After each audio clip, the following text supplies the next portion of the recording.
अस्सलातु वस्सलामु अलैका या नबी अल्लाह अस्सलातु वस्सलामु अलैका या नबी अल्लाह व अला आलिका व अस्हाबिका या नूर अल्लाह व अला आलिका व अस्हाबिका या नूर अल्लाह। नबी पाक सल्लल्लाहु ताला अलैहि वसल्लम जे मथा दुरूद पाक पढ़ण जा बेशुमार फ़ज़ाइल ऐं बरकतूं आहिनि। प्यारे आका सल्लल्लाहु ताला अलैहि वसल्लम जो फरमाने आफ़ियत निशान आहे, जेको शख़्स शब जुमा ऐं जुमे जे ॾींहुं 100 मरतबा दुरूद पाक पढ़ंदो आहे, अल्लाह पाक उनजी 100 हाजतूं पूरी फरमाईंदो आहे। हिकु दफ़ा मुहब्बत सां दुरूद पाक पढ़ी वठो, सल्लू अलल हबीब दिला गाफिल न हो यकदम ये दुनिया छोड़ जाना है, बगीचे छोड़ कर खाली ज़मीं अंदर समाना है। तेरा नाजुक बदन भाई जो लेटे सेज फूलों पर, ये होगा एक दिन बेजान इसे कीड़ों ने खाना है। तो अपनी मौत को मत भूल कर सामान चलने का। दुनिया में इंसान सफ़र कंदो आहे तयारी सां कंदो आहे, छा सां कंदो आहे? तयारी सां, बल्कि ॿीड़ी तयारी सां सफ़र कंदो आहे। तो अपनी मौत को मत भूल कर सामान चलने का, ज़मीं की खाक पर सोना है ईंटों का सिरहाना है। न बेली हो सके भाई न बेटा बाप तिमाई, क्यों फिरता है सोदाई अमल ने काम आना है। इरशाद ॿुधाए त इंसान जा ज़िंदगी में 2 साथी आहिनि, इंसान जा ज़िंदगी में 2 दोस्त आहिनि। अच्छा, हिकिड़ी वॾी तादाद अहिड़ी आहे जंहिंजी पूरी तवजो ॿिनि दोस्तनि जे मथां आहे, माल ऐं घरवारा। ऐं ॿई दोस्त ॿई साथी असांखे क़बर ताईं साथ ॾींदा। भले करोड़पति आहे, अरबपति आहे, अचानक मौत आई, गाॾी बंगले में बीठी हूंदी, खेल जा आलात ऐं सामान हुते रहिजी वेंदा, अचानक इंसान दुनिया छॾे हलियो वेंदो आहे, बैंक बैलेंस हुती पियो हूंदो आहे। त फरमाए त इंसान जो जेको माल अहल ऐं अयाल, हीअ जेका 2 साथी आहिनि न, वॾी तादाद हिन 2 साथियुनि जे मथां वधीक तवजो ॾींदी आहे। हिकिड़ी तादाद जी हिकिड़ी धुन आहे यार, हिते बनाचा हुते बि खुली वञे, हिते कारोबार आहे त हुते बि थी वञे, अगरि लखनि में बिजनेस आहे त करोड़नि में थी वञे। ऐं ॿियो घर वारा, ॾींहं राति वॾी तादाद जी तवजो सिर्फ़ु हेॾा आहे। अच्छा, असल साथी असांजो हू आहे नेक अमल। असल साथी असांजो नेक अमल, तक़वो, परहेज़गारी का अलावा क़बर में कंहिं बि शइ कंहिंखे फ़ाइदो न पहुचायो आहे। जॾहिं साथ जिगरी यार बि न जाएगा, जिगरी यार आहे न, जेको चवंदो आहे तोखां बग़ैर मूंखे चांहि कोन थी वणे, मानी कोन थी वणे, जेसी तोसां मुलाक़ात न कयल मूंखे मानी कोन थी वणे, जॾहिं साथ जिगरी यार भी ना जाएगा तू तन्हा कब्र में रह जाएगा। हकीकत में तो वफ़ादार दोस्त जेको आहे, वफ़ादार साथी आहे, उहो आहे असांजा नेक आमाल। कब्र में कहिड़ी शइ कमु ईंदी? नबी पाक सल्लल्लाहु अलैहि वसल्लम फरमायो, नमाज कब्र जो चराग आहे, नमाज कब्र जो चराग आहे, नमाज कब्र जो ॾीओ आहे, नमाज पुल सिरात लाइ आसानी आहे। माण्हू चए तो रोज़ी में बरकत थी वञे, आका अलैहिस्सलाम फरमाए नमाज़ी जी रोज़ी में बरकत थींदी आहे। इंसान चाहे तो तंदुरुस्त रहा, बीमारियूं दूर थी वञनि, आका अलैहिस्सलाम फरमायो नमाज़ीअ जो जिस्म बीमारियुनि खां बचियल रहंदो आहे। हर माण्हू जी तमन्ना आहे कि यार घर अमन सुकून जो गहवारो हुजे, औलाद मूंखे नफ़ो ॾे। फरमाए नमाज़ी जी औलाद हुनखे नफ़ो ॾींदी आहे, नमाज़ी जी निंड में राहत अची वेंदी आहे। ऐं सभिनि खां वॾो इनाम छा आहे? नमाज़ी के क़यामत जे ॾींहुं अल्लाह पाक जो दीदार थींदो। वॾी तादाद आहे पंहिंजे क़बर जे चराग खे विसारे वेठी आहे। अल्लाहु अकबर। अच्छा ॾिसो, अचानक अल्लाह ताला भेद सां मग़फ़िरत फरमाए, हीअ इस्लामी भेण असां अचानक पंहिंजे मिट माइटनि खे छॾे दुनिया मां हली वई। हिंदू सोचियो बि न हूंदो कि अचानक 2 ॾींहं खां पोइ हीअं मूंखे मौत अची वेंदी। या शहदादपुर वियोसि त मूंखे ॿुधायो त शहदादपुर नौजवान राति जो चङो भलो सुतो, 12 शाबान ते सुबुह जो अखी न खुले, चङो भलो नौजवान।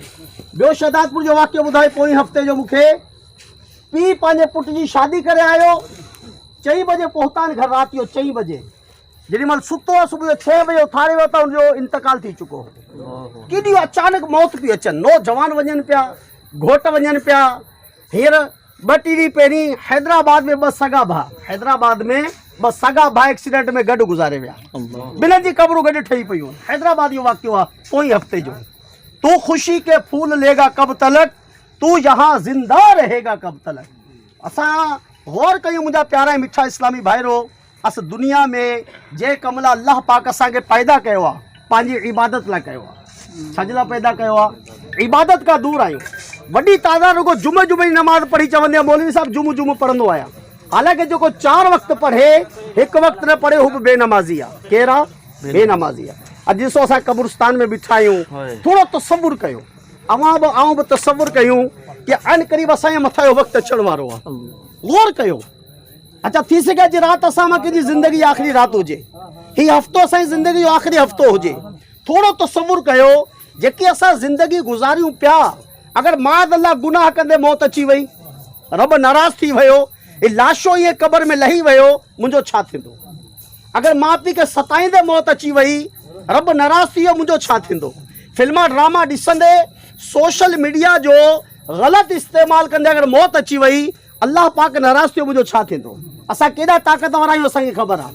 न को सर्दी बर्दाश्त थींदी आहे, न को गर्मी। असांखे मच्छर जो डंग बि बर्दाश्त कोन थो थिए। फरमाए बेनमाज़ी क़बर में वेंदो, कफ़न बाहि सां बदिलजी वेंदो। बेनमाज़ी क़बर में अहिड़ो नाग ईंदो जेको क़यामत ई ॾंगंदो रहंदो। ऐं बेनमाज़ी जो हशर क़यामत जी सख़्ती सां थींदो। हीअ त बेनमाज़ी जे बारे में फरमाए। जेको फिल्मा ड्रामा ॾिसंदो आहे, बदनिगाही कंदो आहे, फरमाए त मरण खां पोइ उनजी अखियुनि में जहन्नम जी बाहि भरिजी वेंदी, जहन्नम जा किल ठोकिया वेंदा। ए मुंहिंजा प्यारा इस्लामी भाइरो, जो वक़्तु आहे जेको अल्लाह जी बारगाह में सची तौबा कंदो, अल्लाह पाक सभु गुनाहनि खे माफ़ करे छॾंदो। अल्लाह जी बारगाह में जंहिंसां सची तौबा कयूं, हक़ीक़त आहे त कंहिंखे मरंदो इंसान ॾिसे न, हिन खां वॾी नसीहत न आहे। कंहिंखे मरंदो ॾिसे हिन खां वॾी नसीहत। असां पंहिंजे पाण खे धोखो न ॾियूं। अबा मौलवी साहब जुमे खां नमाज़ पढ़ंदासीं, रमज़ान खां पढ़ंदासीं, को चवे बाबा रिटायर थियण खां पोइ 2-3 साल रिटायर थियण खां पोइ इबादत कंदासीं।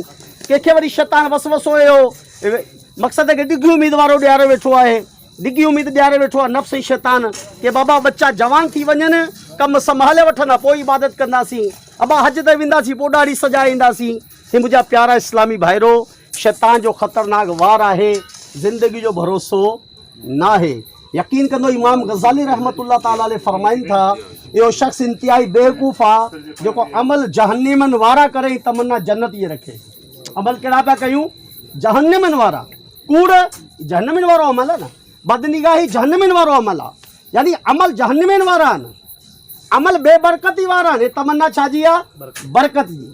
हर माण्हू चए थो मौलवी साहब बरकत ई कोन्हे। अब बरकत वारो दरवाज़ो बंदि करे वेठो, बरकत किथां ईंदी? नमाज़ पढ़, अल्लाह पाक रोज़ी में बरकत ॾींदो। अल्लाह पाक फरमाए मूंखे पंहिंजी इज़त ऐं जलाल जी कसम, मुंहिंजो बानो जंहिं शइ ते बिस्मिल्लाह पढ़ंदो बरकत ॾींदुसि। मानी खाइण खां पहिरीं बिस्मिल्लाह पढ़ूं, चांहि पीअण खां पहिरीं बिस्मिल्लाह पढ़ूं, घर में कदम रखूं बिस्मिल्लाह पढ़ूं, इंशाअल्लाह बरकत थींदी। ऐं नमाज़ अॼु नियत कयो मुंहिंजा प्यारा इस्लामी भाइरो, यकीन कंदो जवानी जी इबादत सोन आहे। जवानी जी इबादत सोन आहे। अवां ॾिठो हूंदा इलाही पीर सन पोढ़ा वीचारा ईअं करे ॿुधंदा आहिनि, बाबा मौलवी छा चयो बाबा, मूंखे ॿुधण ई कोन आयो। ईअं ॾिसंदा आहिनि। पीरीअ में नज़र बि कमज़ोर, समात बि कमज़ोर आहे, मैदो बि कमज़ोर आहे, जिगर बि कमज़ोर आहे, आज़ा बि कमज़ोर थी वेंदा आहिनि, उज़वा कमज़ोर थी वेंदा आहिनि। जवानी आहे न, जवानी में रिस्क हलाल बि कमाइणो आहे, माउ पीउ जी बि ख़िदमत करणी आहे, ऐं इंशाअल्लाह ख़ूब अल्लाह जी इबादत बि करणी आहे। रमज़ान जो महीनो अची रहियो आहे, नियत कयो इंशाअल्लाह नेकिन जो सीज़न पियो अचे। छाजो? छाजो सीज़न पियो अचे? छाजो सीज़न पियो अचे? नेकिन जो सीज़न। रमज़ान में नफ़िल पढ़ंदासीं, फ़र्ज़नि जो सवाबु आहे। फ़र्ज़ पढ़बो 70 फ़र्ज़नि जो सवाबु आहे। रोज़ोदार सुतो पियो, उनजो सुम्हण में इबादत में शुमार कयो वेंदो आहे। रमज़ान में इंसान पंहिंजे बच्चनि खे खाराए पियो, अल्लाह जी राह में सदक़ा करण जो सवाबु मिलंदो आहे। त नियत कयो इंशाअल्लाह, हींअर खां ज़हन बनायो कि 30 रोज़ा बि रखणा आहिनि, तरावी बि पढ़णी आहे, इंशाअल्लाह ख़ूब तिलावत बि करणी आहे।